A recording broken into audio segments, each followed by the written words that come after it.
Nderuar televizionistë, mirëmbrëma, mirë se vini në duel. Nesër është data 18 prill, është data e cila që prej vitit 1983 me iniciativën e UNESCO-s njihet si dita ndërkombëtare e trashëgimisë kulturore ose e monumenteve dhe faqeve arkeologjike.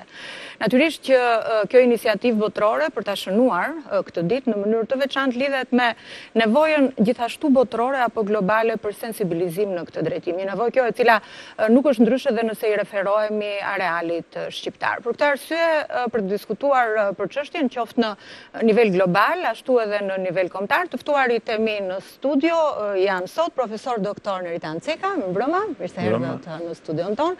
Profesor doktor Apollon Baça, drejtori i Institutit Monumenteve, mirëmbrëma, mirë se erdhët në studion tonë.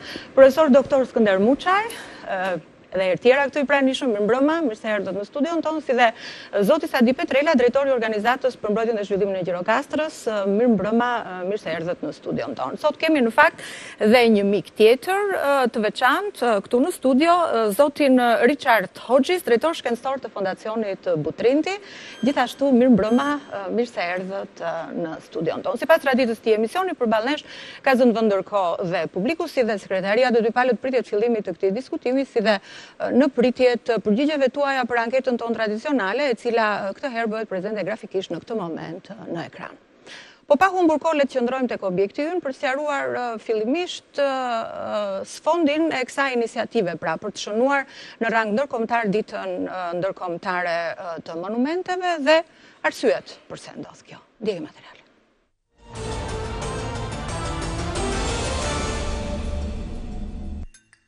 Që prej vitit 1983 dhe miratimin në konferencën e përgjithshme të UNESCO-s, data 18 prill njihet si dita ndërkombëtare e monumenteve dhe faqeve arkeologjike.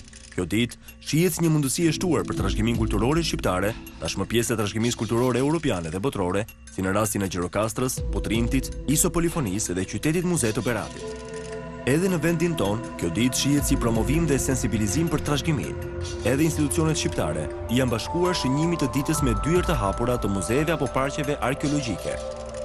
Caktimi një dite të veçantë të monumenteve reflekton nevojën botërore për sensibilizim, pasi organizma ndërkombëtar që merren me trashëgiminë kulturore kanë shqetësime dhe probleme të ndryshme. Në Europën lindore, ndryshimet pas 90-s dhe kalimi nga ekonomia e centralizuar në atë liberale është shoqëruar si me zbehjen e vëmendjes së buxheteve shtetërore, ashtu edhe me diversitetin e mjeteve financiare të mobilizueshme nga subjekte, si bizneset private apo institucionet dhe organizata ndërkombëtare në formë sponsorizimi, kreditimi, mbështetje e të tjerë. Kjo merr rëndësi të veçantë në kushtet aktuale, kur trashëgimia kulturore i nështrohet veprimit të faktorëve të ndryshëm natyror shoqëror dhe dëmtimeve që rrjedhin prej tyre, çka e rrit ndjeshëm peshën e përgjegjësisë institucioneve të trashëgimisë për trajtimin dhe mirëmbajtjen e vlerave të identitetit kombëtar.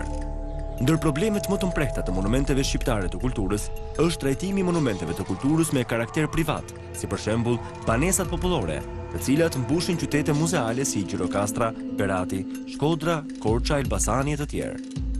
Problematika e tyre rrjedh nga fakti që kjo kategori monumentesh ose është në pronësi personash privat, jo gjithnjë të interesuar për restaurimin e tyre, ose ndodhet në gjendje të braktisur si pasojë e emigrimit të pronarëve. Në të gjithë Shqipërinë, numërohen rreth 1600 shtëpi të klasifikuara nga specialistët e trashëgimisë si monumente kulture. 400 prej tyre, me statusin e kategorisë së parë sipas specialistëve, mbeten më problematike se i përket ruajtjes, ndër të tjera, edhe për shkak të dukurisë së djegjes së qëllimshme të vënë re vitet e fundit.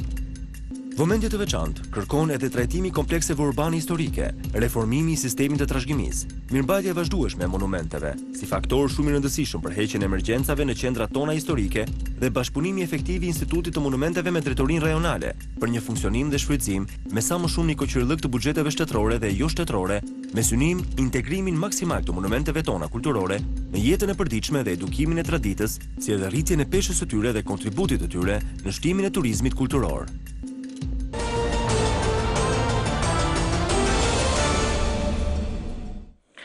Nisim base me një pyetje kështu që ka të bëj pak me perceptimin. Sa i rëndësishëm është shënjimi i kësaj dite për perceptimin e përgjithshëm të problemit? Besoj që jemi në një moment kur është bërë pjesë e ndërgjegjes dhe kulturës së popullit tonë, dhe për faktin që ka qenë gjithmonë në agendën e kulturës shqiptare dhe përpara 90-s, ndoshta ka qenë një nga sektorët ku ka pasur një kontribut intelektual të shquar, me figura të tilla si në drejtimin e mbrojtjes monumenteve të Ganis Trazimirit, emrin e cilit mban sot dhe instituti, krijimit të strukturave që në atë kohë, të specializimit dhe veçanërisht të shpalljes së qytet e muze, Gjirokastër dhe Berat. Unë them që ne kemi qenë pararoj me këtë klasë intelektuale të zbatimit normave më të përparuara të kohës. Rregullore të Berat Gjirokastrës dhe fakti i krijimit të një sistemi mbrojtës ligjor, po dhe strukturave për mbrojtjen e monumenteve, kanë qenë më të përparuar e kohës. Ishte në një konflikt me vetë sistemin, por shfrytëzoi ato hapësira që krijonte sistemi për të krijuar edhe këtë disiplinën e mbrojtjes dhe të restaurimit të monumenteve që ishte në një nivel të avancuar. Themi që kjo traditë ka vazhduar edhe pas 90-s në kushte krejt tjera, cilët diku favorizuan këtë kulturë, diku e frenuan, po ne jemi në një moment shumë të rëndësishëm, i cili përshtatet pak a shumë me 1983-shin, me opinionin botror, ndjeshmërinë e UNESCO-s për ta shpallur si një ditë për mbrojtjen e monumenteve, sepse veprojnë dy faktorë krejt ndryshëm. Një që ishte frenues, që ishte shkatrimtar për shkak të agresionit urban, veçanërisht në vendet e Europës perëndimore, kemi parasysh Greqinë, Spanjën, që ishin në një bum të vërtetë të zhvillimit turizmit në kurrizë të monumenteve të kulturës shpeshherë, po dhe në vende të tjera, edhe nga ana tjetër për një teori e re e cila nuk i shikonte më siç kishim bërë ne në kohën e komunizmit, vetëm si vlera për të ruajtur, si pjesë e historisë dhe traditës, por edhe për të integruar në zhvillimet e reja, pa për të bërë pjesë të atij që quhet turizmi kulturor. Mendoj që jemi një moment shumë të rëndësishëm, konfliktual nganjëherë, cili nga një anë ka një intensitet investimeve të qeverisë në fushën e monumenteve. Këtu po them për investimet janë direkte, cilët për shembull kemi gati 10 rrugë të reja, të cilat çojnë në qendra arkeologjike, edhe në parqet, dhe nga ana tjetër të një lloj mefshtie në veprimtarinë që bëhet për mbrojtjen e monumenteve, ku ka natyrisht disa faktorë. Siç është faktori shtetëror, ai përgjegjësi publike dhe kështu me radhë, apo ai NGO-ve. Gjithsesi pyetja ime i takon të perceptimit. Përkon perceptimi ynë me perceptimin botror të rëndësisë monumenteve të kulturës dhe kanë fjalën në rang shoqëror? Problemi nuk është aq i thjeshtë që ta marrim nga ana historike që themi ishim dje në këtë pozita, jemi sot në këtë pozita. Vetë vendosja nga UNESCO e ditë të tillë do të tregojnë që problemet janë shumë të gjera edhe kontradiktore midis tyre. Domethënë kemi interesa nga njëra palë që atë që tha dhe profesori tanë që ai është pjesa agresive, kemi edhe pjesën tjetër që duan të mbroj këto vlera, jo vetëm vlera arkeologjike, monumente, por ato gjithmonë lidhur me një ambient. Domethënë mbrojnë ambientin.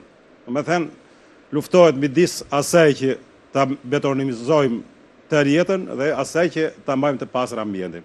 Dhe këto dy koncepte ose dy politikat nuk shkojnë përputhje bashkëdhënëse me njëra tjetrën. Dhe këtu kemi në një anë kemi atë pjesën e ekzekutivit ose shtetit, në anën tjetër kemi një shoqëri që midis saj ka shumë element që e duan ta mbrojnë, por ka edhe shumë element që luftojnë prapë edhe ata me për qëllimet e tyre për të përvetësuar këtë trashëgimi me forma të ndryshme. Kështu që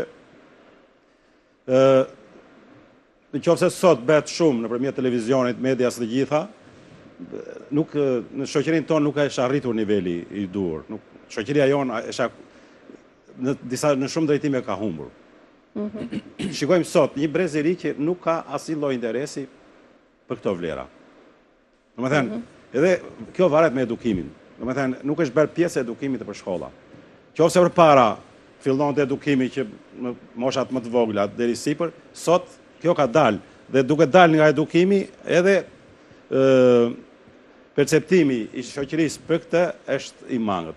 Nëse ne shkojmë në një qytet ose në një fshat, të pyesim një të ri për trashëgimin, dhe nuk merr dot asnjë përgjigje. Të pyesim një, domethënë që më të moshuar merr shumë përgjigje. Domethënë dhe ky është konflikti. Domethënë interesat sot dihet që janë një pjesë e madhe e interesat si çerdhi shoqëria jonë që të shkojmë atje ku është ekonomia, ku është leku, gjitha siç thonë të tërë, ka lek, s'ka lek, dhe është harruar kjo. Kështu që puna duhet të jetë më e madhe. Për mendimin tim, në këtë drejtim, për të balancuar këto dy probleme tepër të rëndësishme dhe për t'i dhënë më shumë vlera monumenteve dhe trashëgimisë sonë në fushën e arkeologjisë dhe atyre monumenteve të tjera. E ndani këtë përshtypje që shoqëria nuk është aq e interesuar për vlerat, saqë janë politikat me të drejtë. Jo, gabimi që ndron tek ne. Nuk më duket se ka kombi cili nuk ka një farë kënaqërie nacionale dhe jo mund vi nga lloj gjëra që nga skuadrat e futbollit të themi ose nga një e kaluar e lavdisme. Ne kemi një të kaluar me të vërtetë shumë interesante, jo vetëm në histori, po edhe në monumentet. Gabimi është pikërisht tek neve, që ne nuk jemi në gjendje akoma që të sensibilizojmë opinionin. Secili, për shumë, po t'il thua është të gjë që kam biseduar me njerëz shumë të thjeshtë edhe të rinj dhe lloj moshave, kur e thua që tulla e parë në botë është përdor tek neve në Apollonia ose Kanin, ose e thua që për herë parë në botë kupola ose qemeri kanë dalë tek ne, ndjen një lloj krenarie, një lloj gëzimin vetvete. Më duket se është propaganda jonë që nuk është në nivelin e duhur. Nuk kemi qenë neve në gjendje që të përcojmë, nuk kemi një lloj koncentrimi në vetvete.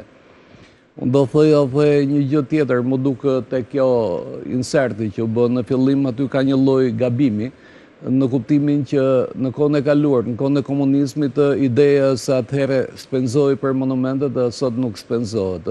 Unë kam bërë llogarit duke i konvertuar ditë të punës të asaj kohe, materialet që janë përdor me vlerat e sotme, dele që në atë kohë harxhoheshin 1.7 milion euro paga shumë për monumentet, sot shpenzohen shumë më tepër, vetëm nga ana shtetit 3, kurse unë si institut nëpërmjet investime private, nëpërmjet organizatave të huaja, shtetënore, jo shtetënore, BE-s, TIK-s e tjerëve, sot unë kam 25 milion euro paga shumë në dispozicion.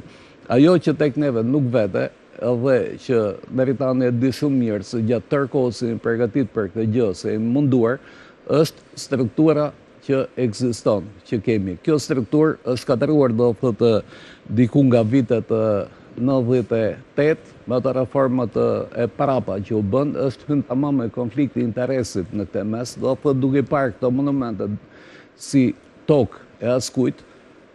Atëherë janë bërë spekullimet më vaja. Do thotë sot struktura nuk i përgjigjet asaj si duhet. Në rast se shtetet e tjera kanë një strukturë në rregull, neve nuk e kemi këtë gjë. Nuk kemi strukturë propagandimi, meqense thatë juve që nuk Skënderi do thotë të që ka një apati nga ana rinisë, unë nuk e shoh apatia është më tepër nga ana jonë. Okej. Ndani ju të njëjtin interpretim? Unë më duket shumë interesante pyetja ndërhyrja juaj, perceptimi dhe efektiviteti i kësaj dite. Si e perceptojmë ne këtë ditë, 18 prillit, ditën e monumenteve, dhe sa është efektiviteti i asaj që ne i mesazhit që ne përcjellim te publiku nëpërmjet kësaj dite. Dhe në faktin që ju e kapni këtë temë dhe e trajtoni në këtë audiencë, shoh një avancim, sepse vitet e fundit kjo ditë ka hyrë vitet e fundit në traditën shqiptare, ose akoma ende s'ka hyrë në traditën shqiptare. Fakti që ju trajtoni këtë temë është një hap pozitiv. Nga ana tjetër, nëse do të shohim anën negative, do thoshim që një emision nuk mjafton për televizionin publik, për shembull. Nëse më lejoni të bëj një kritik miqësore, do të duhet shumë më tepër për ta krijuar ndjeshmërinë dhe dijenin dhe për ta shpërndarë informacionin dhe brezëri. Është kollaj thuaç brezëri është apo s'është i ndjeshëm. Problemi, unë besoj se Skënderi e tha, është sa e ndihmojmë ne brezërinëri ta perceptoj trashëgimin kulturore si gjë që i takon atij të ardhmes këtij vendi dhe atij brezi për ta çuar përpara. Sepse shpesh, dhe ne kemi bërë një anketë në Eurocastr, shpesh trashëgimia perceptohet si diçka që i takon brezit kaluar, e tha dhe Skënderi në një farë mënyre. Shpesh shihet si diçka me cilën duhet merret shteti, bile ka dhe iluzione, tash që jemi në UNESCO ose na mori UNESCO, kjo është shprehje krejtësisht e papranueshme, e gabuar. UNESCO nuk ka marrë asgjë, as UNESCO për shembull për Gjirokastër në Berat nuk ka marrë as për kujdesjen apo ruajtjen e trashëgimit, as konservimin, as restaurimin, as menaxhimin. Gjithçka është përgjegjësia jona. Dhe gjithçka është përgjegjësia e Brezit të Ri, që do ta vazhdoj këtë punë. Dhe po të shohësh edhe në nivelin e ekspertëve të kësaj fushë, ka një boshllëk të madh në Brezin, po themi, më të parë, dhe në Brezin e Ri që nuk krijohet një kalim i butë dhe i dur.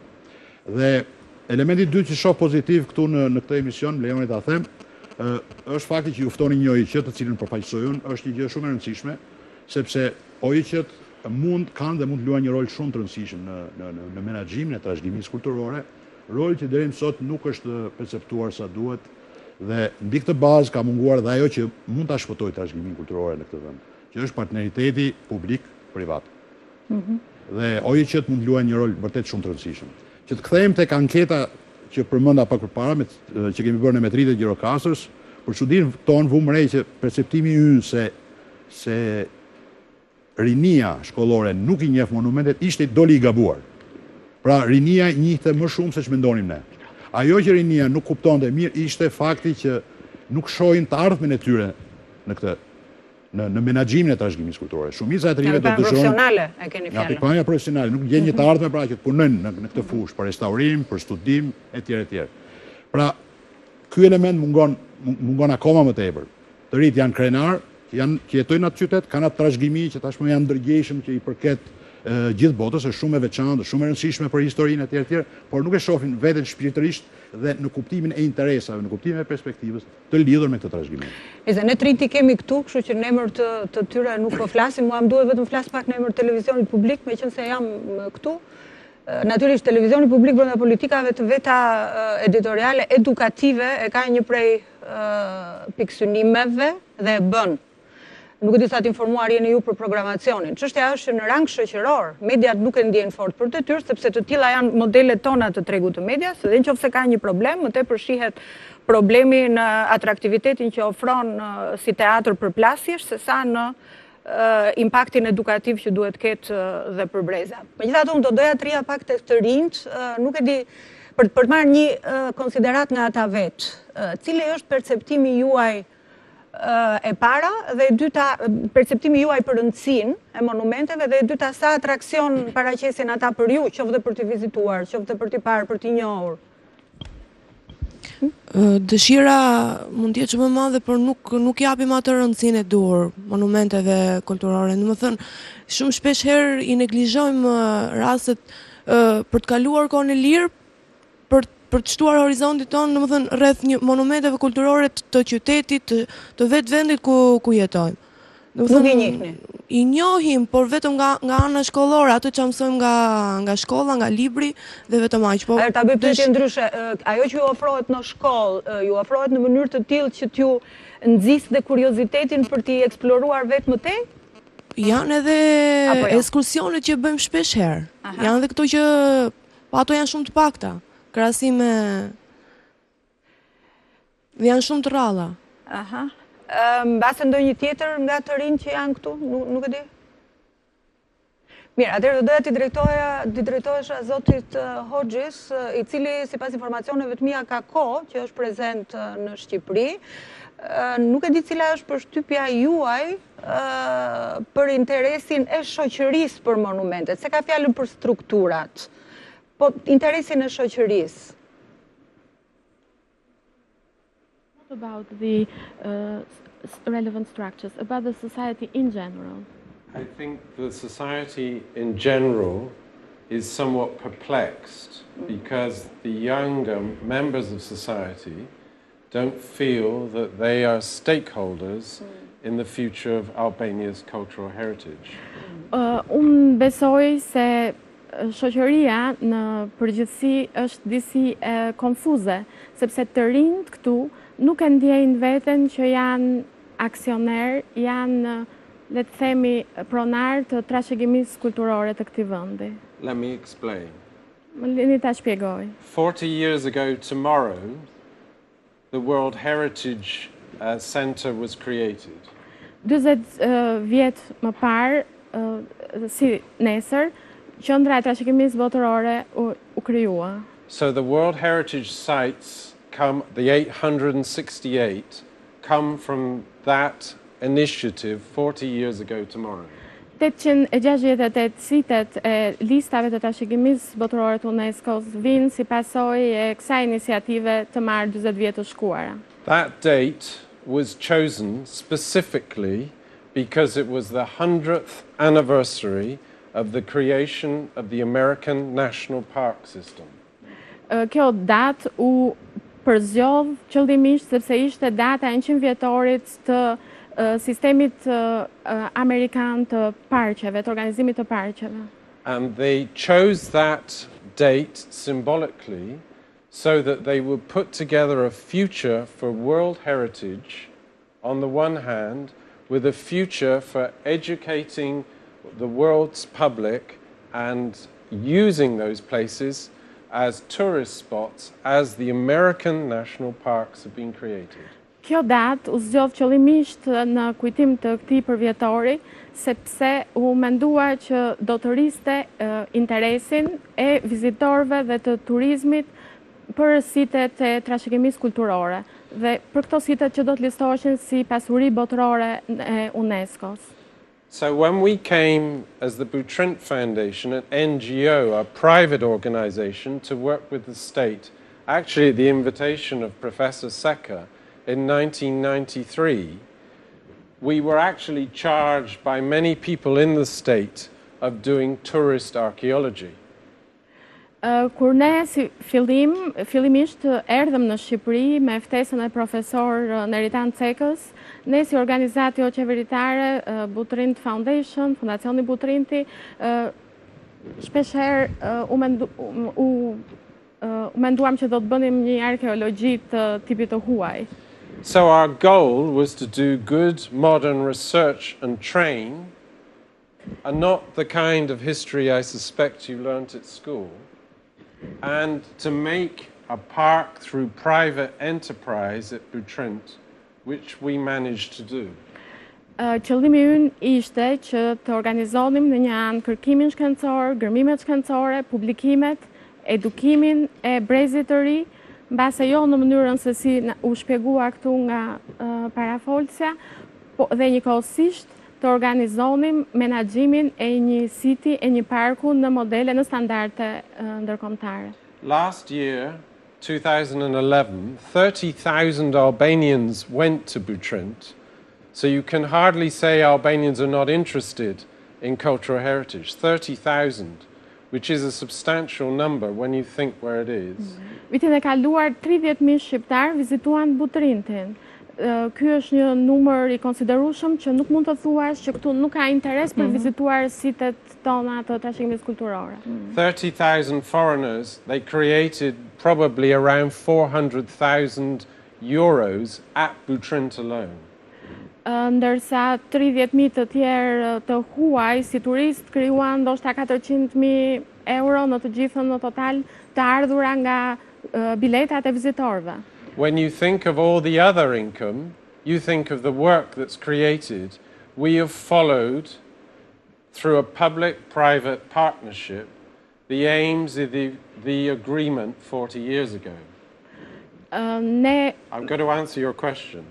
Ne mendojmë, duke parë mbrapa dhe duke parë të ardhurat e turizmit dhe kushtet në të cilat ndodhet ky park sot, ne mendojmë se i kemi realizuar qëllimet e një partneriteti publik-privat për cilin është menduar 40 vjet përpara në krijimin e kësaj qendre të... Megjithatë, kjo është një çështje të cilës ne do t'i kthehemi pak më vonë në kuadrin e diskutimit të modeleve të ruajtjes së trashëgimisë kulturore. Unë të doja që në këtë moment ne të vazhdonim pak rrjedhën e planifikuar të këtij formati, të këtij emisioni për të sqaruar natyrisht dhe për ata të cilët kanë njohuri pak më të pakta në këtë fushë se ç'është në fundit trashëgimia kulturore, në ç'forma ofrohet ajo dhe pse është me interes që të ruhet, me interes për të sotmen dhe para së gjithash për të ardhmen e një kombi. Ndjekim material.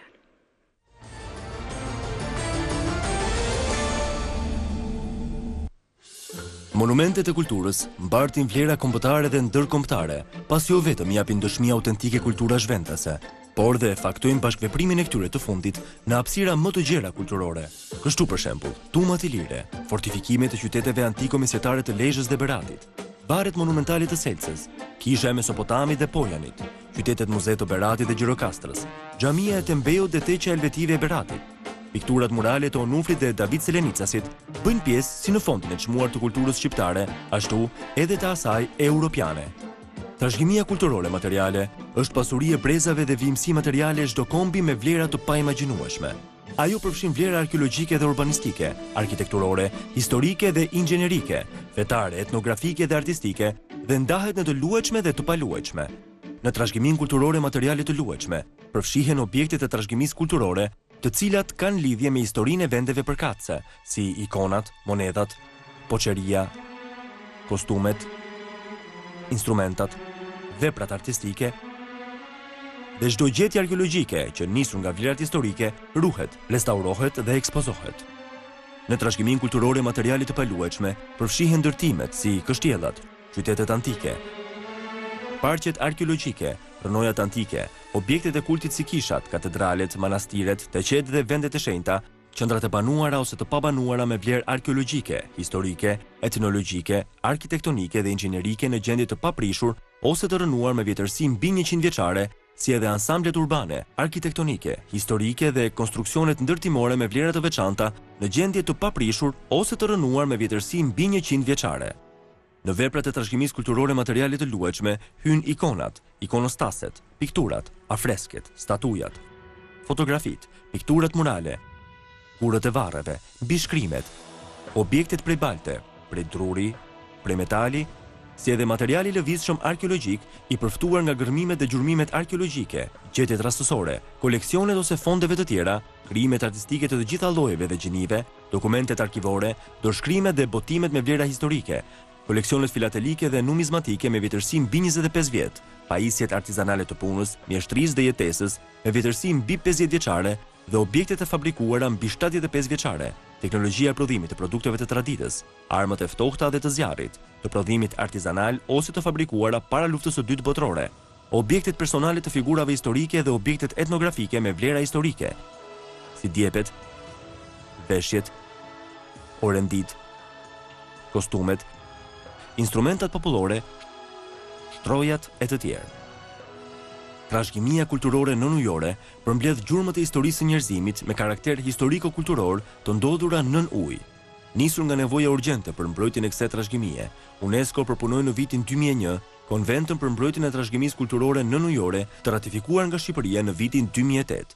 Objektivat kryesore të konventës janë mbrojtja e trashëgimisë kulturore nënujore kudo që ndodhet dhe përcaktimi i përgjegjësive për shtetin që nënshkruan atë. Mbrojtja e trashëgimisë kulturore nënujore nënkupton parandalimin e dëmtimit dhe promovimin me qëllime arkeologjike, shkencore dhe kulturore të gjurmëve të ekzistencës njerëzore me karakter historiko-kulturor dhe arkeologjik të ndodhura pjesërisht ose plotësisht, periodikisht ose vazhdimisht nën ujë për të paktën 100 vjet. Për arsye të ndryshme, vetëm një numër i kufizuar i gjetjeve historike apo artefakteve mund të gërmohen dhe të trajtohen nga arkeologët, pasi ato mbeten zakonisht aty ku janë, të pambrojtura dhe të depozituara për gjeneratat e ardhshme. Legjislacioni ndërkombëtar synon mbrojtjen e tyre nga dëmtimi dhe trafikimi. Meqaniet e mbytura në ujëra ndërkombëtare janë subjekte legjislacionit të rikuperim shpëtimit, objektet e pa identifikuara apo të braktisura i përkasin atij që i gjen, duke rënë prej rikuperimit komercial pa ndërhyrje arkeologjike. Në të kundërtën, gjetjet në ujërat territoriale trajtohen sipas legjislacioneve kombëtare. Konventa parashes sanksione, si sekuestrimi i trashëgimisë kulturore nënujore të përftuar në territor kombëtar në papajtueshmëri me konventën, trajnime në arkeologji nënujore, fushatë ndërgjegjësimi, rregulla të qarta për trashëgiminë kulturore nënujore, fuqizim të autoriteteve kompetente dhe plotësim të legjislacionit përkatës. Ruajtja e trashëgimisë tërësore kulturore përbën akt qytetërues me rrënjë tradite. Institucionet që mbrojnë, ruajnë, restaurojnë dhe promovojnë këtë kulturë në bazë të ligjit janë muzet, arkivat, institutet e monumenteve të kulturës, strukturat e restaurimit dhe mbrojtjes, institutet arkeologjike dhe institucionet e katalogjizmit dhe digitalizimit të pasurisë kulturore të çdo vendi. Por veprimi faktorëve të shumanshëm historik dhe shoqëror shtron domosdoshmërinë e përmirësimit të vazhdueshëm të standardeve legjislative për përgjegjësitë dhe përfitimet, me synim mënjanimin e anomalive dhe garantimin e mbrojtjes së trashëgimisë kulturore dhe identitetit kombëtar. Ndaj dhe vullnetit të studiuesve të fushës, duhet i bashkohet domosdoshmërisht dhe veprimtaria e gjerë edukuese për vlerat historike të trashëgimisë kulturore, me përfshirjen e gjithë mekanizmave edukuese dhe shkencore kombëtare dhe ndërkombëtare, si edhe vullneti politik i çdo niveli dhe strukture vendimarrëse në emër të mbrojtjes së vlerave të përbashkëta të kombit.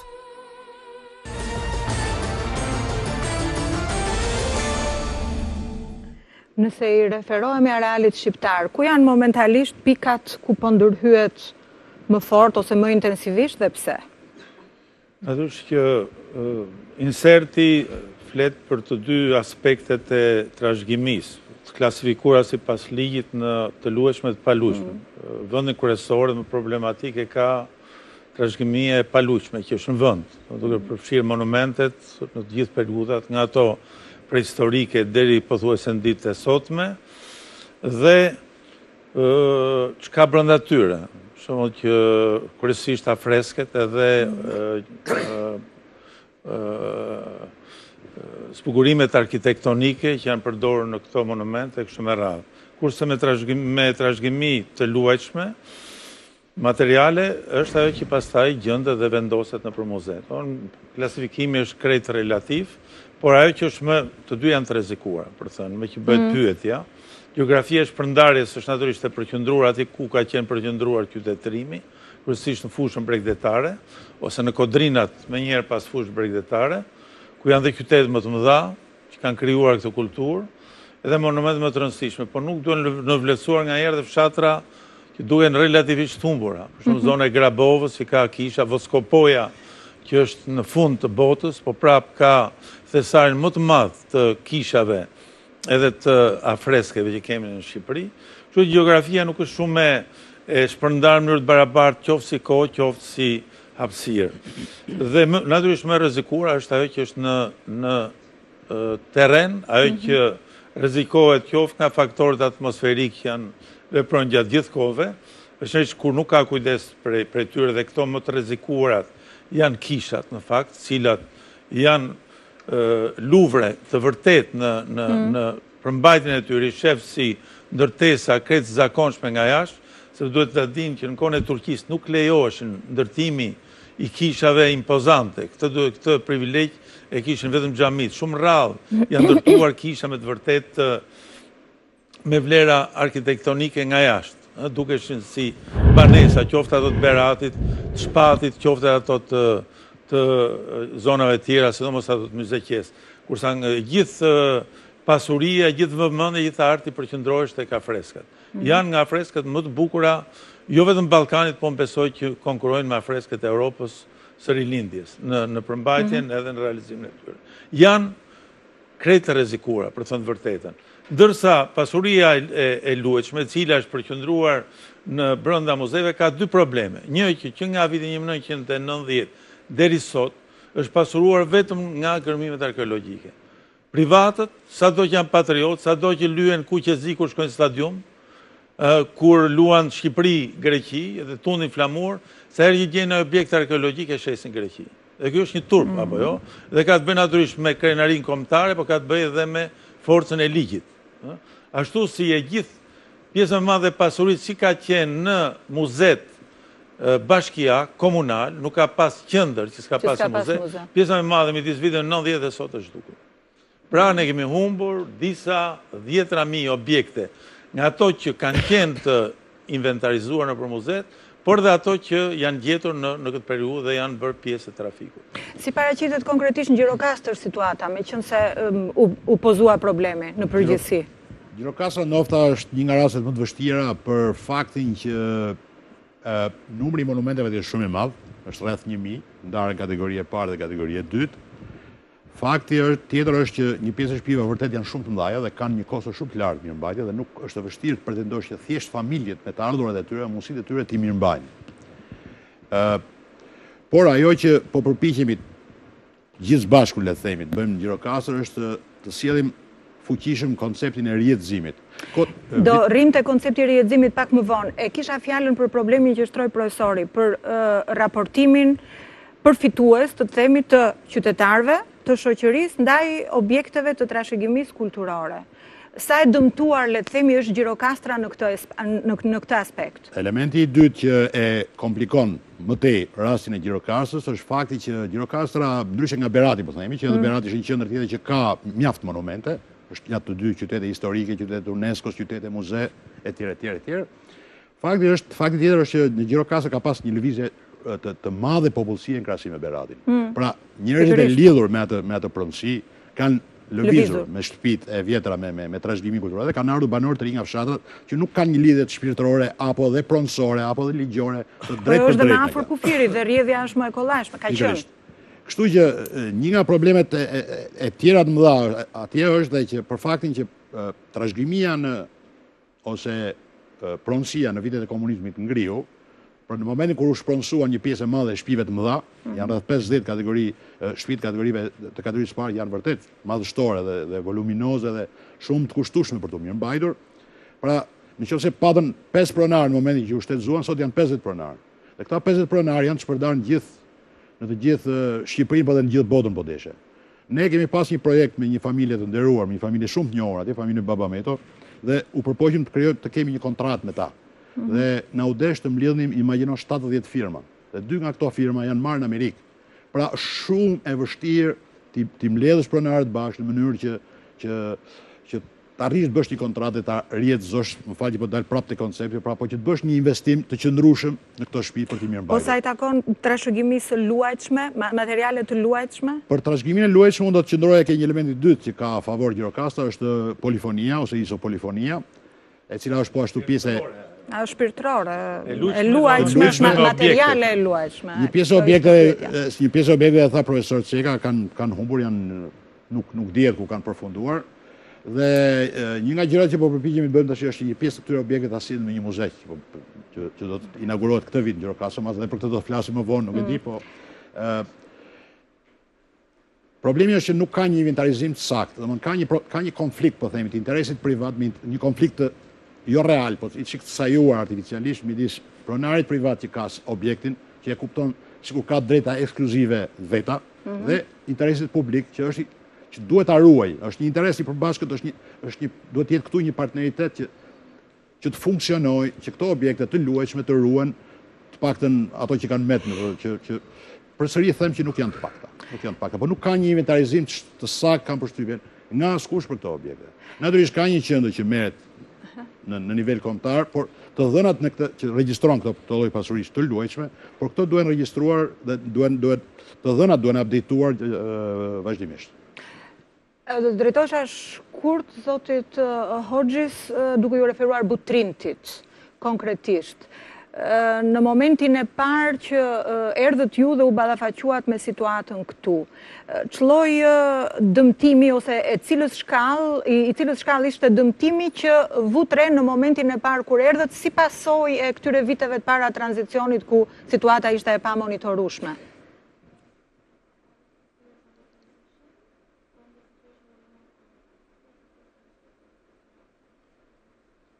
Butrint was very well looked after.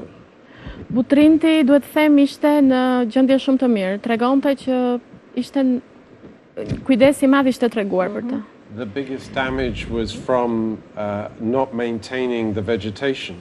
Dëmi më i madh ishte mos mirëmbajtja e vegjetacionit. Very little was stolen. Shumë pak in the 1997. Shumë pak ishte grabitur në vitin 1997. Because I think there was a strong sense of ownership by local people in the place. Sepse unë mendoj që atje kishte një sens, një ndjenjë përkatësie nga njerëzit e komunitetit. It's exactly the opposite at Foynike, which is 20 kilometers away, where there is huge looting. Krejt ndryshe nga Foynike, që është shumë afër, por që aty nuk e ndjen këtë sens përkatësie të komunitetit dhe ka grabitje, vjedhje shumë të mëdha.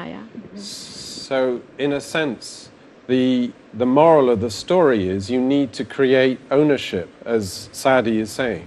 Kështu që unë besoj që morali i historisë është që ne duhet kemi përkatësinë, komunitetet duhet kemë përkatësinë ndaj siteve të trashëgimisë kulturore. And if I may say, it's your children and your grandchildren who have to feel they own it. në qoftë se mund të shprehem kështu, janë fëmijët tuaj dhe nipërit tuaj, të cilët duhet të ndjejnë ndjenjën e përgjegjësisë, të pronësisë edhe të përkatësisë me sitet e trashëgimisë kulturore. They have to feel that they can get work in this, they can get opportunities in this sector, or there will be employment in this sector. Ata duhet të besojnë dhe të ndjejnë pra gjenerata e re që në sitet e trashëgimisë kulturore të vendit ata do të gjejnë punësim, ata do të kenë të ardhmen e tyre.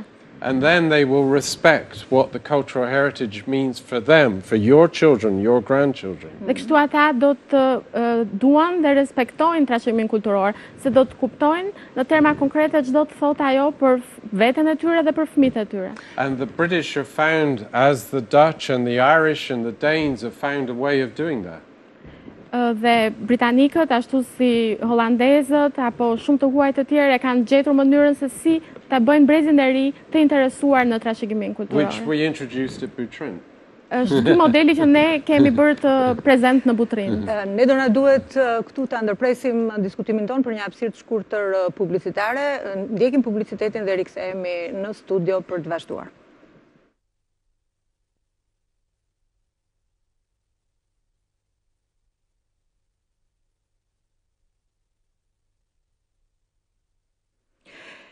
Natyrisht, kur i referohemi arealit shqiptar, kemi një përfytyrim, mbase jo të saktë, po gjithsesi kemi një lloj përfytyrimi sa u takon objekteve të trashëgimisë, po ky përfytyrim nuk është fort i plotësuar sa i takon pasurive apo trashëgimisë materiale nënujore. Mund ta jepni ju një shpjegim lidhur me këtë dhe jo thjesht me ekzistencën apo gjeografinë e saj, por dhe me aksionet konkrete nëse ka të kërkimeve.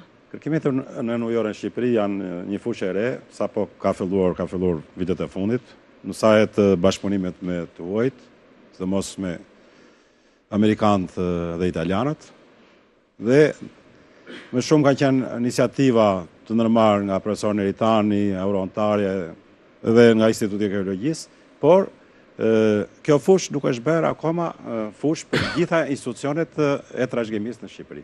Domethënë ka ngelur brenda Institutit e Arkeologjisë me një punonjës të vetëm dhe institucionet e Ministrisë Kulturës që kanë drejtoritë rajonale nuk kanë asnjë punonjës që merret me trashëgiminë nënujore. Domethënë nuk flas për atë të natyrës, por trashëgiminë arkeologjike. Dhe kjo është një mungesë, domethënë, e madhe sot. Për arsye se edhe toka, edhe uji janë vazhdimisht nën survejimin e atyre që merren me trafikimin e objekteve arkeologjike. Ku konkretisht bëhen kërkime aktualisht? Është bërë pjesa e madhe e hartës, duke filluar nga jugu i Shqipërisë, nga kepi Stilës, dhe ka arritur deri në gjirin e Lalëzit. Domethënë, me disa hapësira të vogla të pa mbyllura akoma. Puna ka qenë shumë e mirë e bërë deri tani, domethënë është bërë një skanim i të gjithë pjesës fundit të detit, janë inventarizuar anije, objekte e tjera me radhë, dhe kjo është në fazën e parë vetëm të inventarizimit të këtyre siteve arkeologjike nënujore. Dhe kjo ka nevojë tani që të bëhet pjesë e të gjithë trashëgimisë, institucionet trashëgimisë sonë. Qofse kjo nuk bëhet, atëherë do ngelim në ato pozita që kemi qenë që njohim ato objekte të para vitit 90 dhe nuk shtojmë dot të reja, Pra arsye se institucionet ndrojnë përgjegjësit dhe drejtorët e institucionet ndrojnë për ditë, specialistët ndrojnë për ditë, e merr dikush e le vjen një tjetër, kështu që nëse neve nga ana institucionale, nga strukturat e organizuara të shtetit, nuk veprojmë në moment dhe në çast, atëherë dhe kjo do të shkojë drejt asaj që ne kemi inventarizuar, nesër do shkojë ai ta grabisin, se ka gati tani, se e di ku është. Kështu që duhet që në të gjithë aspektin e trashëgimisë duhet krijuar strukturat përkatëse. Nuk po them që të krijojmë një numër të madh njerëzish, po të paktën një person përgjegjës të jetë edhe në Ministrinë e Kulturës për këtë pasurinë nënujore. Profesor Baçë, cilat janë, nëse i referohemi gjithë shpërndahartës së objekteve materiale, së trashëgimisë materiale, ku janë ndërhyrjet prioritare momentalisht? Faktikisht në ndjekim dy drejtime. Mundohemi të mbajmë atë gjendjen që të mos degradohen më keq objektet, duke rregulluar diku në çati ose në një mur që është në gjendje që dorëzohet. Edhe njëkohësisht mundohemi që ato që janë në itinerar turistik, megjithëse për mua një monument kulture nuk është një send në vete për vetveten, si do thot Kanti, po është në funksion të diçkaje, do thot në funksion të njohjes nga njerëzit tanë, nga të huajt edhe nga ajo që mund të quhet turizëm kulturor. Ne jemi koncentruar në dy linja, pak a shumë në cilat janë pjesa më e rëndësishme e monumenteve. Është një linjë e cila fillon në Shkodër dhe del në Butërit ose në Gjirokastër. Është ajo që quhet rruga bregdetare në kohën romake që fillonte në Salon në dilte në Spartë në vijën Egnatia. Gjatë kësaj kohe neve kemi patur pak a shumë fonde të konsiderueshme, mund të themi nga ana e Bashkimit Evropian. Dhe jemi duke punuar faktikisht me një rrugë që po bëhet në Shkodër, po ribëhen fasadat, përgullohet kaldrëmi, mund të them këtë gjë që Shkodra është në drejtim të marrjes së tiparëve të vërteta të një qyteti të turizmit kulturor. Ajo që ka qenë 15 vjet përpara nuk e njeh më këtë qytet, ka një qendër me të vërtet të bukur. E fakti që dikur vinin nga Shkodra në Tiranë për të kaluar weekendin dhe tash i bëhet e kundërta, ka një bum nga turistë që vinë nga Malezie këto, dëften që kjo funksionon. Pika tjetër në cilën ne jemi duke punuar me një fond jo të vogël, $1.2 milion, është pazari vjetër i Korçës. Mund të thotë një nga ose i vetmi pazar tamam do thotë i ruajtur mirë i këtij tipi i viteve fillimit i fundit të shekullit 19, fillimit shekullit 20, dhe ka fatin Korça, meqense ndodhet në një pikë ku është Maqedonia, Greqia, Shqipëria do thotë shumë e përshtatshme për turizmin. Ajo do rikthehet, po mundohemi tepër, po luftojmë në një farmase me Bashkinë e Qytetit që nuk e ka parasysh si një objekt i cili do ta nderonte këtë qytet, që të kthehet në një pikë jo më t'jo themi për ato shitet me tezga, po që të bëhet një qendër e vizitueshme, të fillojnë vendosen ato dyqanet e artizanatit. Pika tjetër është Elbasani, është gati në përfundim ajo që quhet pjesa e rrugës Egnatia që kalon mes për mes kalas qytetit, dhe besoj që këto ditë duhet fillojmë me një bazilik palokristiane, që është atje duhem ta bëjmë një model të vërtet, atë të rrethohet, të ringrihet, të mbulohet, bëhet e vizitueshme. Edhe mund të them që është një nga bazilikat më interesante. Shumë pak ka raste të tilla që flitet dy faqe në dokumentat e kësaj kohe kur vinë ata përfaqësuesit e Papës Hormuzi, si presin, si kalojnë brenda, dhe kam një mozaik që për mua ndoshta mund ta them subjektivisht është më i bukur i Ballkanit i kësaj kohe. Po kështu në kalan e Beratit, nuk kemi patur deri tash mundësinë që kaldrëmet komplet rregullohen, dhe do mundohemi që të bëhet edhe iluminimi nga poshtë i asaj, ndriçimi i kalas në mënyrë që dalit të duket më mirë. Këtë pak a shumë me disa fonde që lëvizin ke 5 milion euro, që nuk është një sasi e vogël. Njëkohësisht fillojnë këto ditë edhe disa xhami që janë nga Tika, është ajo shoqëria turke, me një fjalë shtetënore që merr dhe bashkëpunimit si kooperacion italian ti themi, është në Parezë, xhamia e Naziresës, xhamia e në Korçë dhe në Berat. Me një fjalë do t'jenë restaurime model të një tipi i cili i përgjigjet pak a shumë kërkesave bashkëkohore.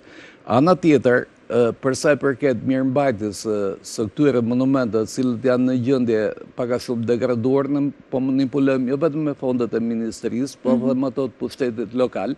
Është diçka që duhet ta rregullojmë më mirë në të ardhmen, po vetë pushteti lokal duhet të bëhet koshient për ato vlerat që ka dhe të fillojë të ndërhyjë në to. Me një fjalë janë që ecën bashkëpunimi apo ka rezistencë më shumë? Ecën, do thot vitin e kaluar nuk na eci aq mirë, me thënë vërtetën, nga që filluan jo pse duhet bërë, jo këto lekë i harxojmë një gjë tjetër, po këto janë fonde që jepen me një destinacion shumë të qartë. Do thot me këtë pjesë ne mundohemi që të mbulojmë këto gjëra të tjera. Po ashtu kemi involvuar edhe kapitalin privat. Do thotë ka patur një rezistencë që unë nuk jam në gjendje që ta kuptoj përse në kalan e Lesës, në pjesën e sipërme janë ato ranojat e viteve 1905 të Gjandarmerisë turke.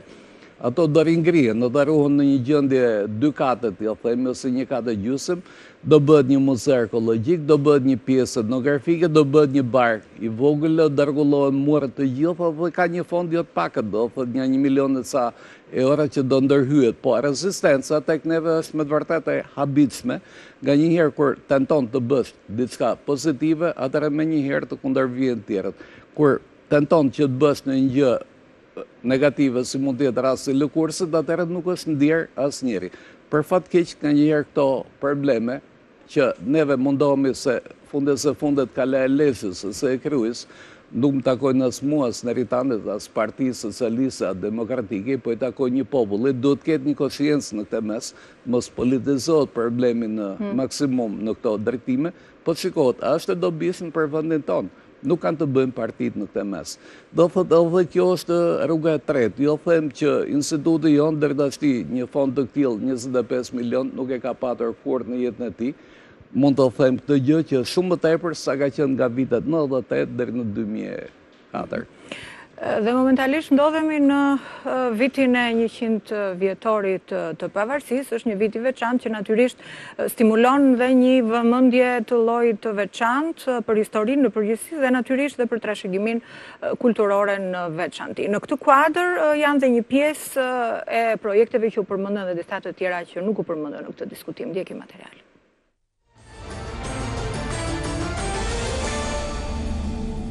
Rikonstruksioni monumenteve të kulturës dhe çelja e disa muzeve të reja është shpallur nga MTKRS edhe si një ndër objektivat kryesorë të këtij viti. Kështu, Instituti i Monumenteve të Kulturës, me një projekt të BE-s, të PNUT-it dhe TIKAS, po realizon restaurimin e disa monumenteve që pritet të përfundojnë gjatë këtij viti. Fjala është për 24 milionë euro të dhëna nga BE, PNUT, ambasada të ndryshme apo dhe organizma të tjera, të cilat do të jenë në funksion të këtyre projekteve.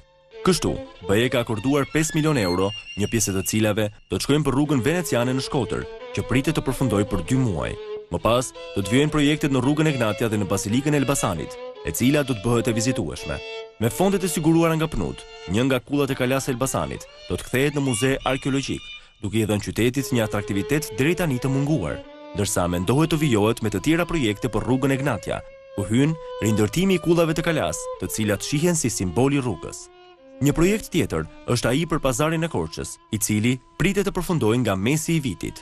Në proces rivitalizimi është edhe Muzeu i Durrësit, i ndodhur në fazë rikonstruksioni, i financuar nga MTKRS me fonde deri në 1 milion euro, i cili pritet të përfundojë në muajin qershor, duke u ngritur në nivelin e muzeve më cilësor në Ballkan, në mënyrë që së bashku me Muzeun e Apollonisë të ofrohen 2 pika të rëndësishme për turizmin kulturor në Shqipëri.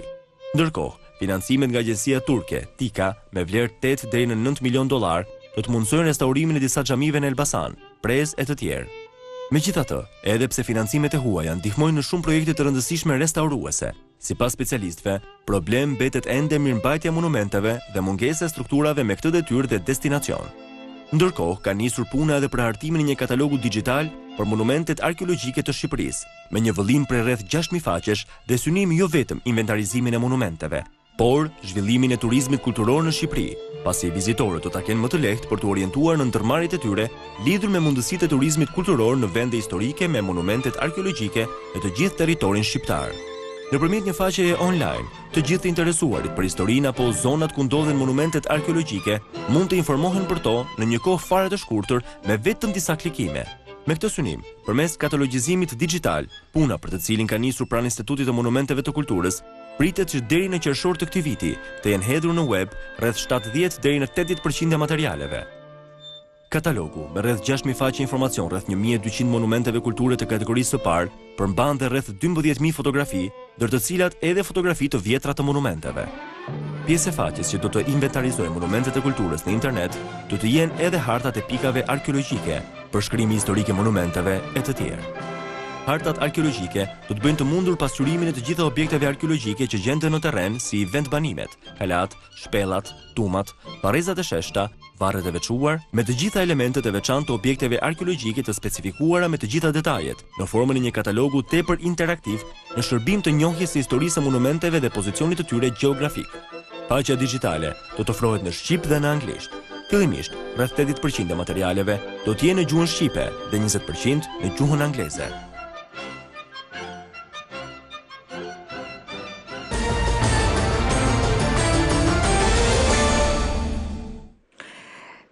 Sa e vështirë është të vihet në jetë një model, ju e prekët pak, të vihet në jetë një model bashkëpunimi midis strukturave vendimarrëse, institucioneve të kulturës, OJQ-ve dhe biznesit? Është e vështirë kur duam të shpikim modelin shqiptar. Edhe ai është gjithmonë sa herë ka interes, sa herë duam ta shfrytëzojmë modelin për interesa vetjake, ta kthejmë në burim biznesin, natyrisht që e funksionon. Ose duam ta kthejmë në interes publik, është e vështirë. Ajo që tha dhe përpara profesor Hoç, në këto vite kemi mësuar nga modelet europiane, qoftë modelin e Parkut Butrintit që ne pastaj e shumëzuam, sot kemi 8 parke dhe jemi në rritje të modelit, jo për sa i përket formës, por dhe për mbajtjes. Pra një pjesë parke për t'ia kaluar, për t'i krijuar dhe për t'ia kaluar në menaxhim pushtetit vendor, siç po bëjmë me një park të ri që po bëjmë në komunën e Petrelës, në një qytet i lirë që quhet Përshqop, që është ngjitur me kalan mesjetare. Dhe po kështu edhe në një politikë më agresive për të shtuar numrin e muzeve. Tu përmend për shembull muzeu i Apollonis, po përpara është bërë dhe muzeu i Butrintit, kjo ka qenë tamam një iniciativë publike private me mbështetjen e fondacionit Butrinti edhe të financuesve të tjerë privat, dhe është nga muzeet më të mira, më model. Dhe ndërkohë që edhe Muzeu në Apollonis e bëm si bashkëpunim midis Ministrisë Turizmit, Kulturës, Rinisë dhe Sporteve edhe PNUD-it që bëri financimin, UNESCO pati pjesën e vet të kontributit, ashtu siç tani po përgatitet dhe Muzeu i Durrësit. Pra, atje ku ka me të vërtetë energji, atje ku ka dashuri për punë, sepse puna me monumentet do dhe zemër, do dashuri, do përkushtim. Në qoftë se nuk i dosh, si ai që do të mbaj qoftë dhe një bilbil në balkonet i, po se desh, të nesme do a gjetë ngordhur. Pra, ka nevojë për këtë përkushtim, ka nevojë për këtë dashuri. Dhe ajo që ka karakterizuar këto vite, besoj që ka qenë një shumëzim faktorësh që veprojnë. Pra, shteti që vazhdon traditën, shteti është më i mefshti, sidomos atje ku ka struktura, është më direkt dhe më rezultativ atje ku vepron direkt. Unë përmenda i kemi 8 rrugë të reja, vetëm brenda 7 viteve të fundit, kemi Selcën, kemi Lezhën, kemi Drishtin, kemi Butrintin, kemi Antigonen, kemi Bylisin, natyrisht kemi edhe në një rrugë që s'më del me gishta, po pra kemi një investim kolosal të shtetit. Ndërkohë që kemi, po të shkosh në Finiqën, po të shkosh në Finiqë, sot nuk gjen njeri. Pavarësisht se paguajmë 4 vetë, shko në Amandja ku paguajmë 2, nuk ke njeri. Shko në Orikum ku paguajmë 4 vetë, s'ke as njeri. Apo atje ku me të vërtet shteti kalon në struktura, në njerëz të paguar, efikasiteti është 0 dhe negativ.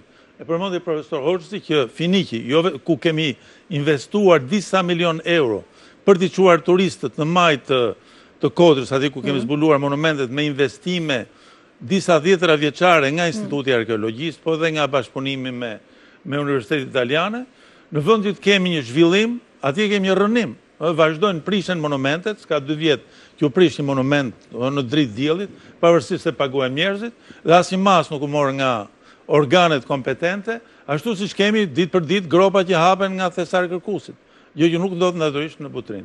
Megjithatë, për të nxjerrë një përfundim kryesor, unë do them që monumentet ruhen, monumentet me të vërtetë marrin funksionin, marrin vlerën në qoftë se ato rijetëzohen.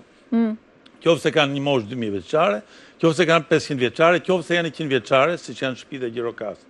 Në qoftë se ne vetëm i restaurojmë, vetëm i kthejmë në objekte të bukura, domethënë është si ai makjazh i grave që pas një nate i flen, prapë duhet ta bën nga fillimi.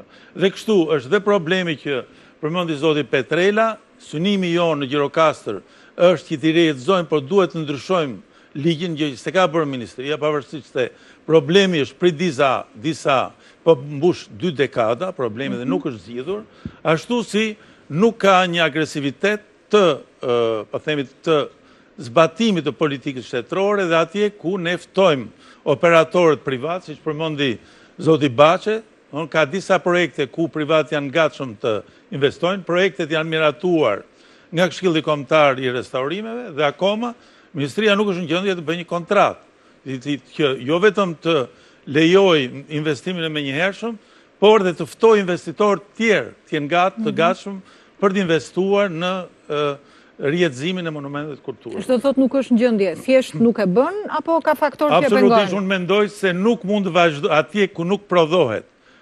Nuk mund të përdoresh të njëjtën farë çdo vit. Ministria mbjell çdo vit të njëjtën farë. Ky është problemi. Nuk e kupton që nga e farë nuk del gjë. E mbjellin prap, mas një viti, mas 2 vjet, kanë vitet tëra që mbjellin një farë që nuk mbin.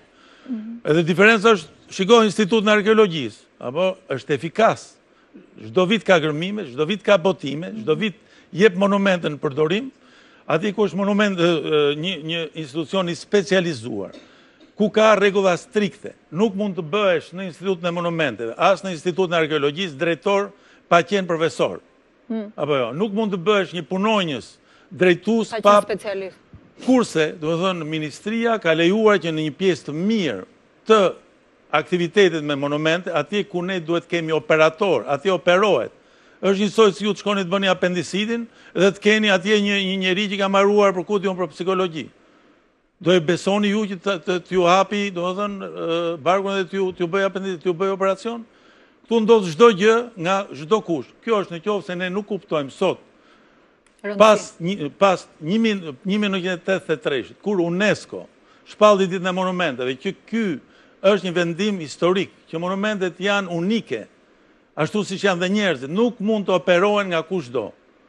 Dhe ky është një alarm që duhet dhënë në këtë moment që në momentin që kemi 24 milion euro, që është e barabartë me 20 vitet kohës komunizmit. Apo jo, rezultati është 20 herë më i vogël se një vit komunizmit. Ky është problemi, do të investojmë para të mëdha dhe nuk shkon asë, është një shi që bie në shkretir. Ky është një problem që e kam ngritur disa herë, është problem që ka të bëjë me implementimin, nuk ka të bëjë me politikat. Politikat janë rregull. Do që po flas tu vi nga politikat, por implementimi nuk po mësohet, që implementimi është zero. Ky është problemi. Dhe këtu jemi përpara në ditën e monumenteve, duhet kuptojmë që kjo Shqipëri ka një pasuri kolosale në monumente kulturës, po që nuk është e përjetshme. Në qoftë se nuk e mbrojmë sot, nuk do ta kemi nesër, edhe ashtu siç tha edhe profesor Hoc, në qoftë se ne nuk bëhemi të ndërgjegjshëm që në Gjirokastër ato banesa që po bien sot do jenë 1000 vende pune më pak për të nesmen. Për ata që i ka pyetur zoti Petrela, i thot, e gjeni vendin tek e monumente kulturës dhe ai mendon që ato do bëhet burokrat për monumente kulturës. Do bëhet inxhinier për monumente kulturës, do bëhet arkitekt. Po, do ketë 2 që do bëhen arkitekt, po 100 ose 500 do bëhen menaxher të atyre hoteleve që mund të hapen, të atyre restoranteve, po themi të turistëve që do qarkullojnë nëpër rrugët e Gjiroka. Atje janë vendet punës. Nuk janë ke 5 rrogat që marrin sot burokratët e Ministrisë Kulturës që punojnë në Gjiroka. Ky është problemi i madh. Profesor, ndani ju shqetësimin? Ky problem është ngritur vazhdimisht, do ngrihet. Kontradikta midis pushtetit dhe atyre që emëron ky ekzekutiv është alarmant. Unë do flas nga përvoja ime. Kam bashkëpunuar shumë mirë me drejtoritë rajonale më përpara, me të Tiranës, me të Sarandës, me të Gjirokastërës, me të Vlorës. Tani ky bashkëpunim gati është zhdukur. Qoftë se drejtoria e Tiranës ishte e pranishme mbylljes, tani nuk e di kush është nga ata. Qoftë se deri shumë vjet përpara ajo drejtoria e Sarandës që ishte atje me pak njerëz, ishte e pranishme, të paktën vinte, pyeste kush është urgjente për të rregulluar sot nuk vjen njeri. Në qoftë se shkon në Vlorë dhe i thua atyre drejtorisë rajonale, unë kam ardhur për të parë disa qendra arkeologjike të panjohura, do vini me mua, jo ne kemi punë të tjera. Po çfarë punë keni juve? Rrim në kafe. Po të shkoj në një rreth tjetër të Korç, as kush nuk mendon të shoqëroj. I thua, kaq tuma në rreth e kolonjës, skrepi i ka prishu, kaq në Korç, kaq Pogradec, dhe ai nuk lëviz në vendi. Apo nga Po, Ministria. dhe ai nuk lëviz në vendi. Ose kam shkuar në rrethin e Matit, askush, domethënë, as pushteti lokale ose ai që e kanë në arkim nuk do ta di. Ose drejtoria e Tiranës këtu, që është i kisha thënë disa herë që shiko rruga e Arbrit do prishin kishën e Brarit. I kemi marrë të gjitha masat. Po si kemi marrë masat, në fund ndodhi që ata e prishën dhe ata kishin bërë një shkres. Domethënë, kjo është tani. Po pse ndodh? Ndodh në ato që ka një mos përputhje midis atyre që duhet të jenë atë punë dhe atyre që kanë vajtur. Ata që kanë vajtur nuk janë të kualifikuar për këtë punë. Domethënë merren ajo pjesë që dalin nga universiteti, pjesa më dobët. Nuk po them është në mënyrë absolute, por ky është realiteti. Domethënë njerëz që nuk e duan atë punë. Dhe këtë e bën politika, nuk e bën tani, ta themi vete unë ministra, çfarë vete, marr atë që e kam timin dhe çoj atje, ose që ka lidhje interesa. Atëherë kjo nuk ka si hecën. Rasti konkret është ky i Brarit tani, ja tek është ka Tirana, nuk ka se ka shumë monumente. Një pjesë madhe nuk e njohin, po ato që njohin të paktën, që kemi vënë. Iku e bën tër gropa fillimisht. Askush nuk e vuri në zjarr. Pastaj prishin afreskun, askush nuk u interesua. Në fund i ra dhe rruga mes për mes, e thot tani s'ka bën gjë të madhe. Ka ndarë kamarnare nga pjesa tjetër, po ka ngelur edhe pak. Tani, nëse ne shkojmë me këtë logjik, mund të flasim sa të duam, edhe për pushtetin lokal që nuk e ka në agjendën e tij afare këtë punë, pjesa e madhe e tyre, se kanë edhe probleme tjera, nuk kanë atë pjesë që duhet ta kishin të kulturës, një punojës kulture që të merresh me të gjithë, me ambient, me trashëgimie, me të gjitha. E nëse ka vënë një ambientin, ai ambienti nuk do të di se çfarë është trashëgimia. Ai do tani në një komunë të vogël të ketë një për ambientin, një për trashëgimin gojore, një për shpirtërore, një për materiale tjera. Po kjo nuk mund të ndodh. Prandaj, nëse neve, domethënë ekzekutivi, domethënë ky është për mua problemi kryesor. Ekzekutivi duhet të vënë dorë në këtë punë. Ndryshe, ja, profesor Neritani është këshilltar për këtë punë.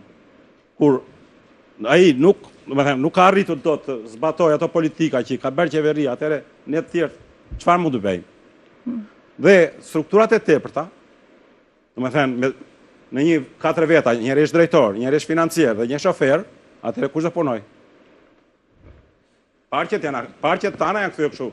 Njëri drejtor që rrin në shtëpi, njëri shofer që shoqëron drejtorin, një financier që punon në 2 ndërmarrje të tjera, punon edhe te kjo. Edhe kush është tjetër ka gjelë një specialist. Normalisht drejtori punon më shumë se tjerët, nuk është. Tani po të them, do duhet punon. Unë kanë lëvizur të gjitha drejtoritë dhe i di kush janë. Çfarë bëjnë, nuk është se nuk e di. Nuk po them atje ku janë në vëmendje çdo ditë opinionit të turizmit ai do vej, po ato vende të tjera. Butrindi bën përjashtim pikërisht se është në vëmendje të opinionit. Aty ka fjalën vetëm. Ai tjetri që s'është në vëmendje të opinionit, ku rri ai?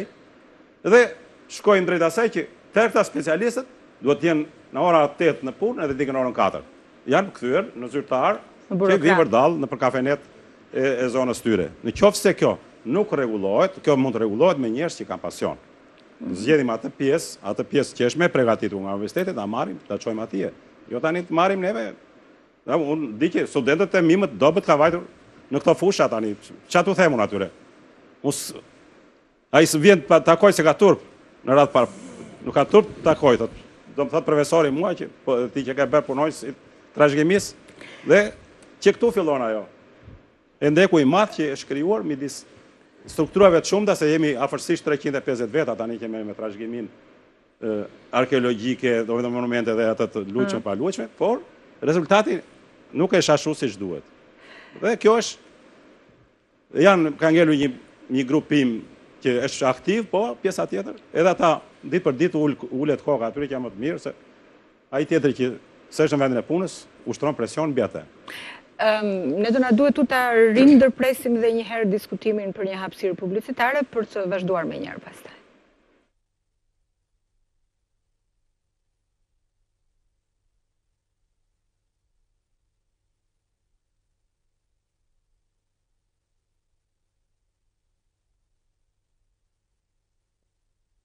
Jam rikthyer sërish në studio. Në fakt, unë do doja që të bëja një shpjegim për publikun ata që na ndjekin. Në fakt, ne kishim një ftesë për Ministrinë e Kulturës, Turizmit dhe Sporteve, për drejtorin përkatëse, e cila së cilës nuk ju përgjigjen për shkak të angazhimeve të tjera, në mënyrë që mos bëj këtë shpjegim në mënyrë që mos krijohet përshtypja që po flasim, po diskutojmë në mungesë. Gjithsesi, jo gjithçka varet nga shteti, jo gjithçka varet nga politikat. Ka iniciativa vullnetare në këtë fushë?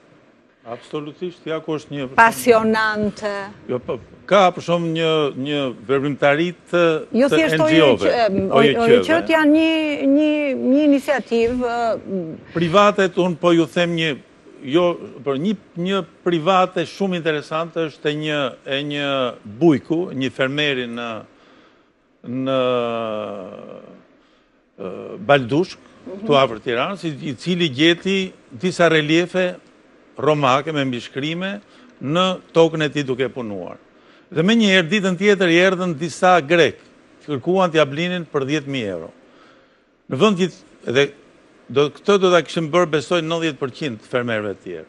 Dhe ky fermer thirri Skënder Muçën, profesor Skënder Muçën, bashkë me ekipin e tij, bën gërmimin e rregullt, përveç relieveve gjetën edhe disa objekte tjera se i lidheshëm në një varr të periudhës romake, dhe këto objekte sot janë të ekspozuara në oborrin e shtëpisë së tij në pritje për të lëvizur në një muze që ndoshta mund të jetë. Sa kohë ka që ka ndodhur? Kjo ka rreth 2 vjet, apo jo? Sikurse kemi parë në media, në rastet e kundërta bëhet shumë zhurmë në media. Gjithmonë është media ka tendencën për të thënë vetëm negativen, por model për të promovuar.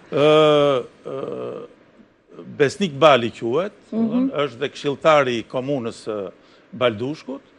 Është një nga modelet e rralla, por shumë të mira, të një patriotit vërtet, cili është krenar që në tokën e tij u gjendën këto relieve. Dhe ju, po ta kisha ditë përpara, do t'ju kisha këshilluar që ta filmonit në shtëpinë e tij. Mirë, do kishte qenë, po do i kushtojmë vëmendje në rastin më të parë që të kemi. Profesor Baça, mendimi juaj për gjithë të probleme që diskutuam në këndvështrimin e vështirësive që paraqet iniciativa për mbrojtjen e trashëgimisë? Të shumë më duhet të përbëj oponencën pak të Skënderit, do thot nuk është problemi aq barfëzi sa thot ai, nuk është që në këto sekture janë njerëzit më të paaftë dhe studentët e tij më të këqij, meqense se unë paktën në institut di këtë gjë që merrem me këto, që unë kam vendosur një limit notën 9 dhe në 9 nuk kam marrë asnjëri tjetër në punë. Ajo që nuk funksionon në këtë mes është, ju fola që në fillim struktura e krijuar. U pris në vitin 1998, nuk duhet përmend emrin e personit i cili e ka bërë këtë gjë, për fat të keq u riciklua edhe një herë dhe po të njëjtën gjë bëri nga vitet 2007. Po duhet të them që kur priset diçka është shumë vështirë pastaj për ta ndërheqë, meqense hyn lloj lidhje interesa e gjëra të tjera. Mund të them që me ministrin Bumçit paktën do të mendoj që kemi gjetë një gjuhë për bashkët, qoftë unë, qoftë Neritani. Ajo reformë që ne duam të bëjmë, edhe që ky ka qenë insistimi, edhe unë kam qenë në akademi, kam vajt në këtë institut, vetëm që të bëhet ajo reformë, të risillet atë në gjendjen si ka qenë, me një fjalë back in the future, si mund të thuhet kjo gjë. Dikur, për shembull, po ta marrim Gjerokasa. Në Gjerokasa kanë qenë 125 vetë që punonin, nga cilët kishin një drejtor, një financier, 2 teknik edhe një inxhinier, gjithë tjerët ishin punëtor që punonin me dorën e tyre. Kurse sot, për fat të keq, neve do thot u krijuar një strukturë e tillë, sidomos me këto parqe të arkeologjik, për shembull në Rikum ose në vendet e tjera, në cilën ti ke financier që nuk shet ose bileta shitës, i cili nuk nxjerr as 2 ditë të rrugës së tij. Atëre, kemi arritur në këtë përfundim dhe nuk është vetëm kërkesa jonë, po ka qenë një iniciativë nga lart e kryeministit që të bëhet kjo reformë, të rikthehet ai sistemi kujdestarëve të cilët i ruajnë ato monumentet, Për shembull, në rast se dikur ne kem patur në Tujan, kem pas një kujdestar, nuk e kam të qartë arsyen përse u hoq në këto vitet që u fola unë sistemi kujdestarve, që gjithsej di kushtonte shtetit $40.000, një shifër shumë e vogël në krahasim me ato që realizohen. Edhe besoj që këto ditë ose këtë muaj të paktën do thotë unë jam duke përfunduar komplet atë reformën, me ministrin kemi biseduar, me në punësët e ministrisë po ashtu është rënë dakord me këto gjëra, e në rastin ne do arrim që të krijohet kjo, do t'jenë 60% të paktën do të jenë specialistët të cilët do të merren direkt me këtë punë. Njëkohësisht mund të themi që në rastin neve në drejtim mirëmbajtjes kemi një lloj çalimi, në anën tjetër mund të thuhet që ka një ecje përpara. Për shembull, Berati nuk e ka patur kur atë kualitet që ka sot. Muzeu Apollonisë nuk ka qenë asnjëherë në atë gjendje si sot. Është bërë një muze, mund të themi, me cilin mund krenohemi në Ballkan, që është një muze mjaft i mirë, edhe i Durrësit do t'jetë padyshim një nga muzeumet më të mira. Me një fjalë, ndoshta mund t'jetë ajo që thonë malësorët që litari putet tujët hol, zullumi tujët trash, edhe ka një lloj sensibiliteti, edhe mua më duket se edhe nga ana ministrisë nuk është thjesht një ekip burokratik si po del sot, po është një ekip i cili po mundohet që t'i vërë këto gjëra në vend, dhe gjithë një bëjmë mbledhje, diskutojmë edhe nga njëherë përsendet cilat mund t'jenë minimale, mund të rrimë me orë të tëra dhe bisedojmë. Mendoj që interesi është, edhe mendoj që këto vitet, 8 vitet e fundit, ka një gradualitet në rritje të fondeve që jepen për monumentet, pavarësisht se tjerë të thënë ana tjetër mund të thotë të gjë, si janë sot monumentet nuk kanë qenë kurrë në një herë tjetër, nuk janë mirë me të vërtet, po më në fund më duket se problemi është në rrugën e zgjidhjes. Përpara se t'ja japim fjalën përfaqësuesit nga Gjirokastra, unë do doja të ofroja edhe një material tjetër që ka të bëjë me modelet që është mirë të promovohen apo që kanë filluar të promovohen kohët e fundit. Pra ndjekim materialin dhe rikthehemi në studio për një raund të fundit prononcimesh.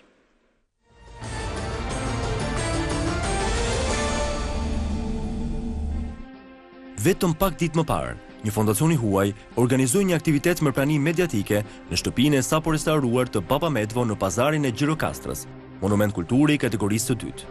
Shpjegimi publik i ndërhyrjes restauruese u pasua nga lyerja vullnetare e fasadës së ndërtesës, duke u bërë thirrje medjave të pasurojnë nismën dobiprurse. Fushata Bëj Tënden kishte si qëllim angazhimin e shoqërisë dhe medjave për të kontribuar në rihetësimin e trashëgimisë sonë kulturore kombëtare. Nisma pason projektin e vjetshëm të ndërgjegjësimit të qytetarëve për rolin e tyre në rihetësimin e afro 1000 banesave historike të Gjirokastrës dhe Beratit, të cilat i bëjnë qytetet pjesë të listës së trashëgimisë botërore të UNESCO-s. Me mbështetjen e programit të OKB-s, Kultura dhe Trashëgimia për Zhvillim Shoqëror dhe Ekonomik, projekti kundërvihet indiferencës së pronarëve të objekteve private dhe planeve të rihetësimit të monumenteve të kulturës. Trajnimet synonin të ulin së bashku qytetarët, specialistët dhe vendimarrësit lokal dhe qendror, me synim nxitjen e dialogut në të gjitha nivelet dhe publikimin e udhëzuesit për metodat, procedurat dhe praktikat e restaurimit. Në kushtet e interesimit në rritje për turizmin kulturor, duket se restaurimi i monumenteve kërkon mbështetje me mënyra të studiuara administrimi që kombinojnë interesat private me ato publike, si garanci për mbrojtjen e monumenteve nga dëmi, degradimi dhe përdorimi abuziv. Një formë të integrimit të qytetarëve në këtë proces paraqesin disa objekte private në Berat dhe Gjirokastër, të cilat përdoren si bujtina biznesesh familjare, duke ofruar kështu një model kombinimi të dobishëm të interesave publike me ato private, me synim diversifikimin e kontributeve dhe përballimin e kostove të larta të mirëmbajtjes dhe ruajtjes së origjinalitetit të monumenteve të kulturës.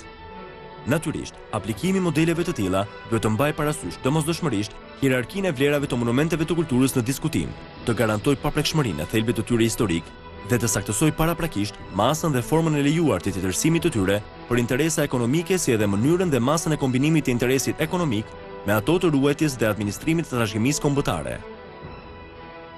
Dita ndërkombëtare e monumenteve përbën një moment të rëndësishëm reflektimi për reformimin e mënyrave dhe formave të administrimit të trashëgimisë kulturore. Qartësimi i prioriteteve dhe analiza e mundësive të ofruara nga mjedisi shoqëror, politik dhe administrativ do të ofrojnë baze dhe pikvështrimet dhe rris mundësinë e konsensusit. Debati politik për trashëgimin kulturore dhe mënyrën e administrimit të saj është vetëm fillimi i rritjes së interesimit për historinë, traditën dhe identitetin ton kombëtar. Po, nëse duam që debati të mos jetë shterp, por të gjenerojë zgjidhje dhe alternativa, jemi të detyruar të jemi serioz, të thellë, të përgjegjshëm dhe profesionist. Debati është vetëm shpresa, rezultatin e përcakton standardi i tij.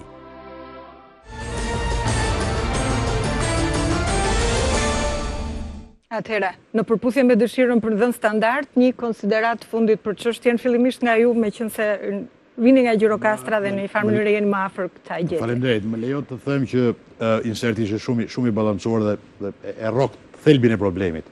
Dhe është ajo që po përpiqemi të bëjmë aty në Gjirokastër në bashkëpunim me faktorë të tjerë publik dhe privat. Më lejo të them gjithashtu që ka iniciativa edhe private dhe nga biznesi në Gjirokastër konkretisht ku unë punoj për të rjetëzuar ndërtimet monument kulturore. Janë 2 biznesmen suksesshëm që kanë hotelerin, të cilët kanë blerë së fundmi monumentet kategorisë parë dhe synojnë në to të ndërtojnë hotele. Kjo është ajo që duhet. Natyrisht, institucionet shtetërore dhe ato që janë kujdestare duhet bëjnë punën e tyre që këto monumente mos tjetërsohen, kur të përshtaten pra për të qenë hotele të ruajnë natyrën e tyre. Nga ana tjetër, pyetjes tuaj që thatë për pjesëmarrjen e privatit, do të them që privatët në momentin që flasin, iniciativat private nuk janë shumë të dukshme, por privatët janë më bashkëpunues dhe të gatshëm më të hapur, le të themi, drejt bashkëpunimit. Dhe duke synuar këtë nëpërmjet një projekti evropian, ne po përpiqemi shumë shpejt të krijojmë edhe një shoqatë pronarëve monumente kulturore. Pra të ketë këta njerëz të bashkohen, ata që janë më të ftilluar, të përdorim një term popullor nëse më lejoni, të bashkojnë forcat dhe ta ngrejnë problematikën e tyre në vendin e duhur, në kohën e duhur. Unë do të thosha që siç del nga gjithë bashkëbisedimi, pa dashur të bëj konkluzione, që nuk është aq e vështirë situata. Shohim që brenda sistemit ka një sens kritike dhe autokritike. Kritikat e profesorit Cekës apo të profesorit Skënderin, unë i shoh si autokritik që sistemi i bën vetvetes. Dhe kjo është një hap i parë për të ndryshuar. Do të thënë ju jeni optimist. Unë jam optimist me ca rezerva. Optimist realist. Optimist realist, le të themi. Faleminderit. Profesor? Optimist, jo optimist, optimist realist, realist. Tani unë në fakt jam realist, për arsye se e njoh situatën pak a shumë në gjithë territorin e Shqipërisë, se e kam shkelur. Do të thënë, në gjithë territorin, edhe këto vite, edhe çdo javë diku shikoj një gjë. Një konsiderat dhe një thirrje të fundit për minutat që na kanë ngelur. Profesor Apolloni, të fali, nuk e kisha asnjëherë për institutin e monumenteve, edhe kur përmenda këto të nivelit poshtë që janë direkt ata administratorët e trashëgimisë, por problemi është edhe të institutit e monumenteve duhet bërë me ligj ajo, ishte dëshira juaj ajo që të mirë të mirë. Do ikni nesër, ju do vi një tjetër, duhet bërë me ligj. Profesor, një konsiderat fundit se jemi në minutat e fundit. Shpresoj që punë të ecin mirë. Ai shembulli që përmendi edhe profesor Neritani për Baldushkun, besoj është një marrëveshje midis njerëz palë edhe personat të interesuar. Në kuadrin e asaj, ne përgatisim një libër për komunën e Baldushkut, do të jetë një model për gjithë monumentet e kësaj komune, për gjithë historinë, që nga fillimet e shoqërisë njerëzore deri në pavarësi. Do të jetë një model që ta përdorin edhe pjesa tjetër e pushtetit lokal, e bashkivet, nuk e di sa do ta përqafojnë ata, por thash është një histori e plot, po jo ajo historia politike, por historia e jetës së tyre, pa luftrat e pa këto të tjerat. Kështu që shpresojmë që ai do dalë së afërmi, në muaj qershor, është i përgatitur, një volum tamam me 250 faqe, por që përmbledh gjithë historinë e këtij territori të Baldushkut, duke futur ato rreth e Bërqaksit, Petrelën e këto tjerat. Domethënë, edhe unë e shikoj këtu që në qoftë se ne do të punojmë më mirë, ne, domethënë që jemi të fushës, atëherë puna do ecë më mirë para. Domethënë, ne jemi ata që jemi promotori i kësaj lëvizje. Faleminderit, profesor Baça. Unë besoj që është një stad në cilin diçka po piqet. Për shembull, mund t'ja them këtë gjë që shkolla e restaurimit që është në Institutin e Monumenteve në takimin që ishte i UNESCO-s në qendrat rajonale, ishte absolutisht më efikase, më e mira.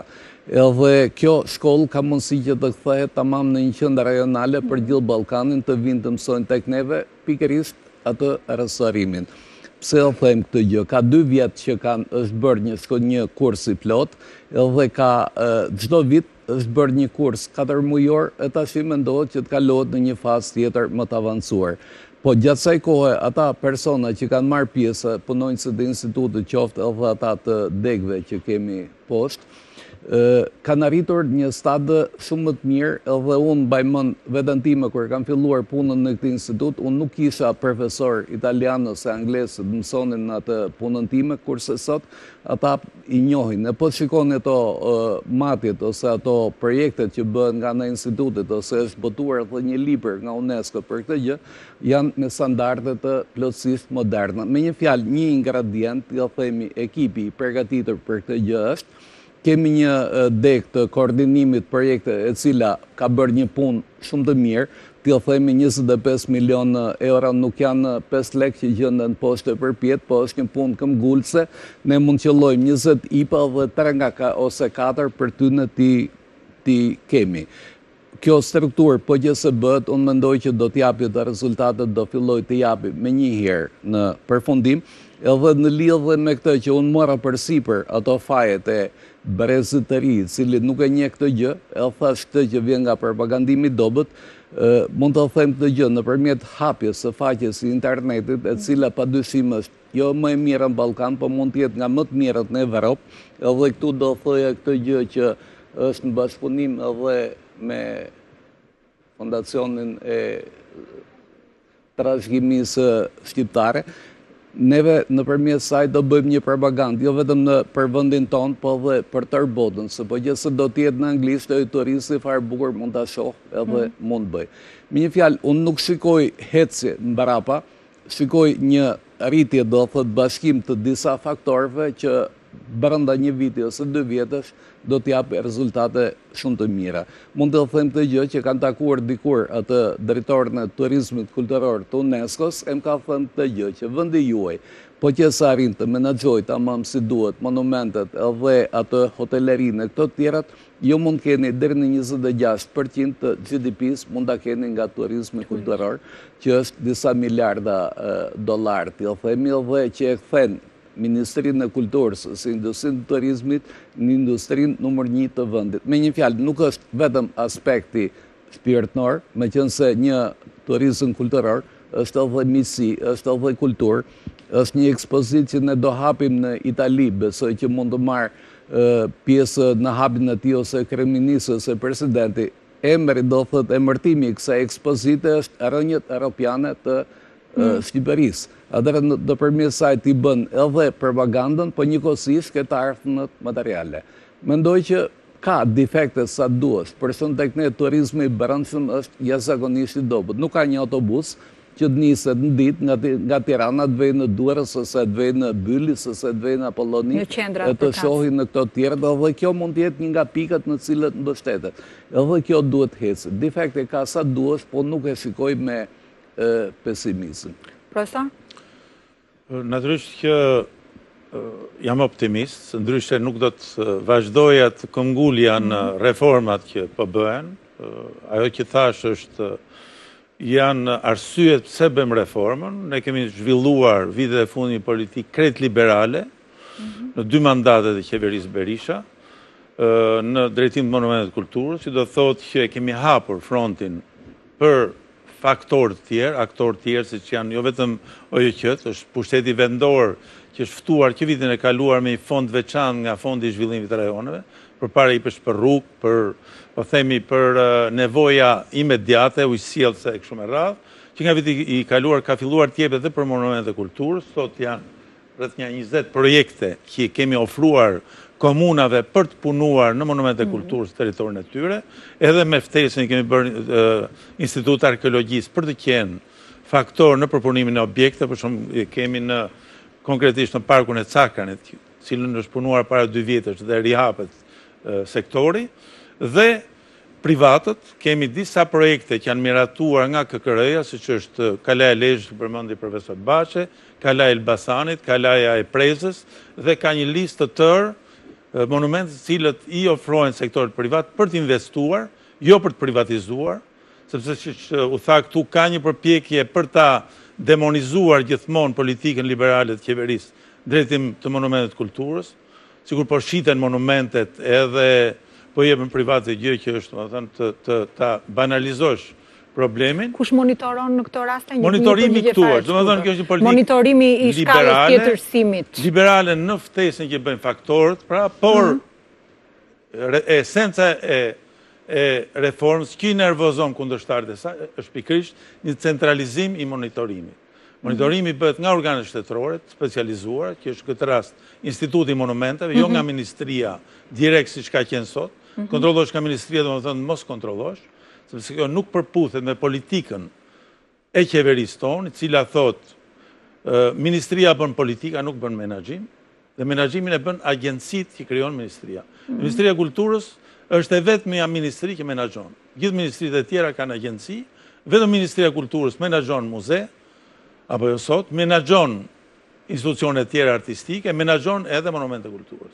Pra në qoftë se kam një lloj, po themi, agresiviteti ndaj Ministrisë Kulturës, është ngadalësia me cilën po plotëson këtë parim shumë fundamental të politikës së qeverisë tonë. Pra, që të heqë sa më shpejt dorë nga menaxhimi, ka qenë katastrofal, siç u tha këtu, nuk është puna se sa është specialist drejtori i Tiranës, se kemi nga specialist më të mirë, por sistemi e ndalon të shkojë të kontrollojë në qoftë edhe 10 kilometra larg zyrës tij. Ky është sistemi që është krijuar. Pra, na duhet... Atëre do jetë nomenklatura, po është institutit monumenteve. Sepse ndërsa Ministria ka një person që merret, me një 5 vetë që ca janë me leje lindje, ca janë ku një ashtet, ca janë nuk e di ku janë kafe natyrisht, Instituti Monumenteve ka 54 persona, ka një këshill shkencor, ka departamente që janë specializuar, sepse atje nuk mund të shkosh si në ministri ose në drejtoritë rajonale, edhe me 5 apo me 4.99, apo jo, por atje duhet të shkosh me standarde, me thjesht profesor, thjesht master, të paktën, edhe të kesh një kurrikulum, nuk mund të shkosh kështu badiava. Pra, kjo është arsyeja pse unë jam optimist, nga janë kemi shtim, shumë të shpejtë të fondeve, por nga ana tjetër kemi një mungesë të njerëzve të cilët duhet të përballojnë këtë shtesë të fondeve. Dhe ne shikojmë që pikërisht atje ku kemi NGO-n, kemi efikasitetin, erdhën vjet, paraqitën në Rogner projektin e Babametos, apo jo, dhe sot e ke gati. Ç'bën këtë administrisë? Këta përpara 4 vjetëve, më ftuan dhe mua, isha në atë kohë në kryetari i kuvendit, më bën një projekt muzeut kombëtar që e prezantuan atje, kishin $2 milion, apo jo, në ministrinë e tyre, sa atje bëhen këta, duhet bësh patjetër prezantimi i projektit, dhe kishin krijuar një bord ndërkombëtar, sigur ne nuk kemi specialist për të rinovuar muzeun kombëtar, dhe shko ke muzeu kombëtar, kanë harxuar $1 milion e $700.000, po gjetët një gozhd që është vënë muzeun kombëtar nga ky fond, hajde më thoni mua. Mbetet raundi hapur bisede me pranin e ministrisë. Kjo do thotë që politika e qeverisë është krejt e kundërt. Politika e qeverisë thotë merr paret, shko bëj projektin. Jo me borde, me round table, me vizita e shtetit edhe me histori të tilla. Pra, ne kemi modele, qoftë ai privat, qoftë Instituti i Monumenteve, apo qoftë NGO-t që e marrin paranë dhe çojnë vend. Qoftë Butrin Foundation. Shkoni në Butrind, keni muzeun, keni shkollën e arkeologjisë, keni gërmimet arkeologjike, keni restaurimet dhe keni të gjitha. Ne nuk mund të mohojmë që këtu ka një përparim, atje ku ka dashuri, atje ku ka vullnet, dhe atje ku politika e qeverisë shkon edhe zbatohet direkt. Ky është problemi.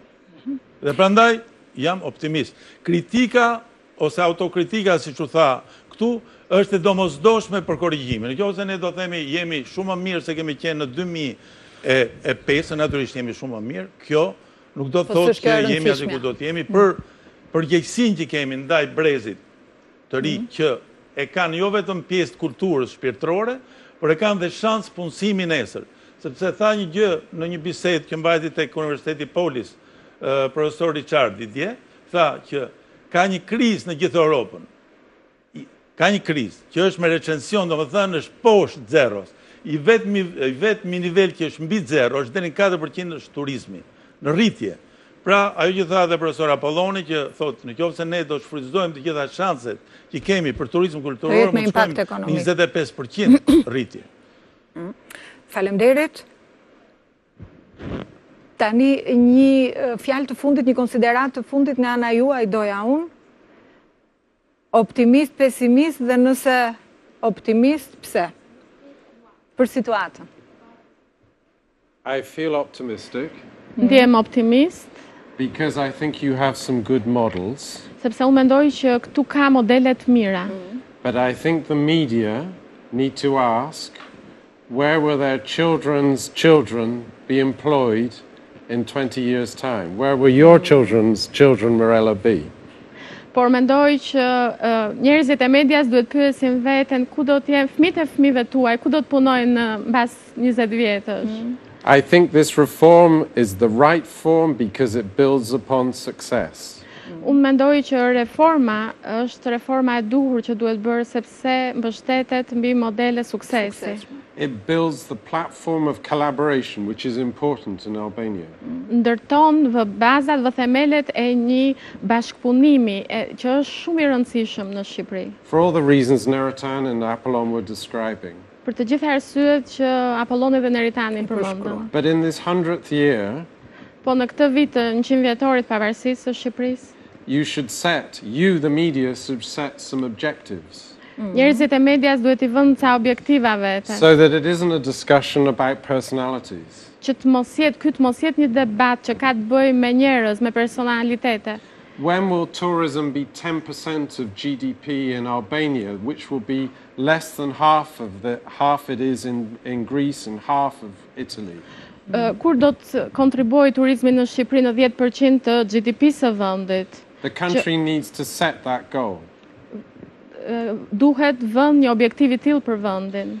You need to persuade the businessmen, 100 businessmen, to make 1,000 opportunities for school children connected with monuments in this country. Duhet të bindni 100 biznesmen për të hapur 100 vende për studentët që të përgatiten në fushat e konservimit, menaxhimit monumenteve në këtë vend. You need to get 100 businessmen to try and sponsor, as would be normal in North America or in Britain, to sponsor 1,000 new positions in all these monuments. Duhet të bindni 100 biznesmen, siç do të ishte në vendet e tjera të zhvilluara, për të hapur 1.000 vende për menaxhim në monumentet e kulturës. And you need 100 schools to demonstrate around their communes the importance of these things, so that your children and your grandchildren feel they're stakeholders in their future. Because looking at these people, they are wondering really what this debate is about, as long as it's in politics. You must have objectives that can be measured. Dhe një synim tjetër duhet jetë që 100 shkolla të punojnë me komunitetet rrotull, me fëmijët rrotull tyre, me përfaqësuesit e rinj të komuniteteve për t'i mësuar ata për vlerat e trashëgimisë, për t'u bërë të qartë se ku do të jetë brezi i ardhshëm, si do të menaxhohen këto më mirë dhe cilat jetë dobishmëria për fëmijët e fëmijëve në të ardhmen. Faleminderit. Ishin pak a shumë fjalë platforme dhe në një farë mënyrë janë dhe pjesë e platformave në zbatimin e të cilave janë vënë ndërkohë të gjitha mekanizmat, kush më shumë dhe kush më pak. Në fakt ne kemi mbritur në fund të diskutimit, unë do doja vetëm shkurt të merrja një rezultat sondazhit të kësaj mbrëmje, nëse standardi i zhvillimit të një shoqërie reflektohet në qëndrimin ndaj trashëgimisë së saj apo nuk ka të bëjë me trashëgiminë e saj kulturore, janë përgjigjur mjaft mesazhdërgues. 64% të tyre mendojnë se standardi i zhvillimit të një shoqërie reflektohet në qëndrimin ndaj trashëgimisë së saj dhe 36% nuk ka të bëjë me trashëgiminë e saj kulturore. Faleminderit Iva.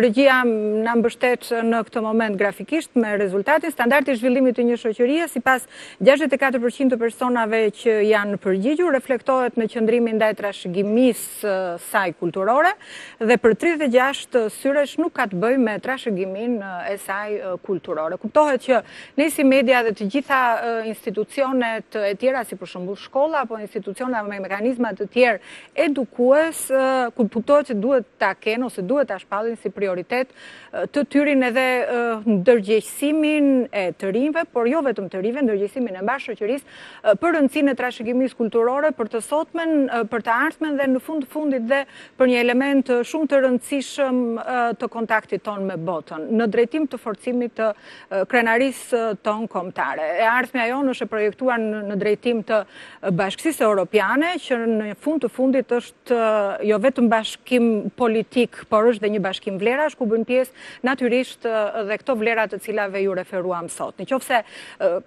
raporti ynë ndaj këtyre vlerave kombëtare nuk do jetë ai që t'ju përgjigjet standardeve të kësaj bashkësie, atëherë do ketë probleme në standardin e marrëdhënieve tona me këtë bashkësi. Me këto fjalë do doja të mbyllja dhe me këtë mesazh do doja të mbyllja këtë diskutim të sotëm këtu në studio, duke falenderuar të ftuarit e mi për praninë dhe opinionet që dhanë, veçanërisht zotin Hoxhis për dëshirën për të marrë pjesë në këtë raund bisedimi dhe për mendimet që dha. Ju falenderoja ju për vëmendjen, duke ju kujtuar se duelin e ndiqni çdo të martë në mbrëmjen në ekranet e televizionit shqiptar. Natë e mirë.